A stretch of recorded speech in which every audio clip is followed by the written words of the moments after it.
মজাদার কাতলা মাছের ঝোল আজকে রান্না করলাম। কেমন আছে সবাই? পাঁচমিশালি জীবনে স্বাগত জানাই বন্ধুরা। আজকে মাটির চুলায় রান্না করলাম কাতলা মাছের ঝোল, সিম্পল রেসিপিতে এবং খুবই সুস্বাদু। এইভাবে রান্না করে তোমরা খেয়ে দেখতে পারো।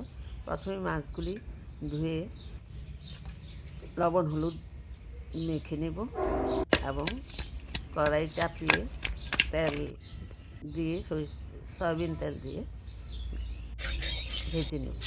খুব ভাজবো না, হালকাও না আবার কড়াও না, মাঝামাঝি ধরনের ভেজে নেব।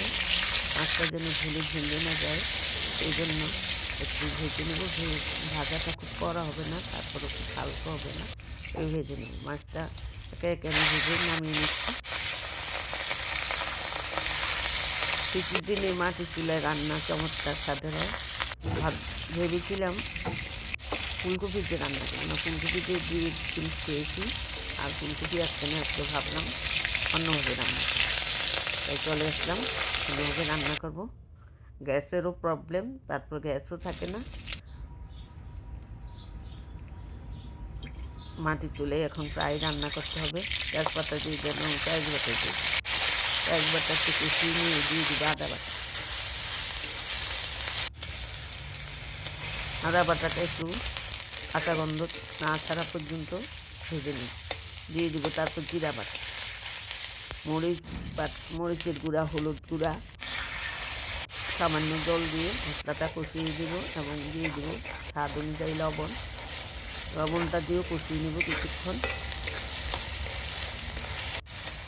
তেল ছেড়ে দিলে দিয়ে দেবো একটু টমেটো, দিয়ে দিলাম লবণ সহকারে টমেটো। ভালো করে ভেজে তেল যখন ছেড়ে দেবে, মশলাটা কিন্তু খুব ভালোভাবে ভাজতে হবে। তেল যখন ছেড়ে দেবো দিয়ে দেব জল ফুটে গেলে দিয়ে দেবো মাছ।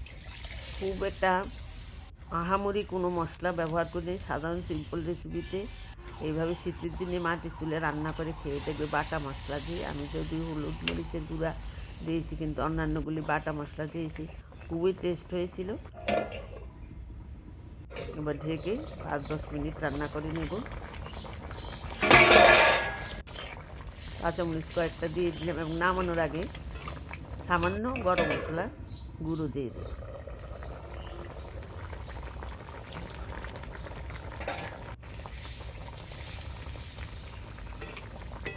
গরম মশলা গুঁড়ো দিয়ে নামিয়ে দিব। কেমন লাগলো রেসিপিটি কমেন্ট বক্সে লিখতে। হয়ে গেলো আমার মাছের ঝোল। আবার আসবো তোমাদের মাঝে অন্য কোনো নতুন ভিডিও নিয়ে। ততক্ষণ পর্যন্ত তোমরা ভালো থাকবে, সুস্থ থাকবে, নিরাপদে থাকবে এবং পাঁচমিশালি দুজনের সাথেই থাকবে। আর এইভাবে মাছের ঝোল শীতের দিনে রান্না করে খেয়ে দেখবে, খুব ভালো লাগে।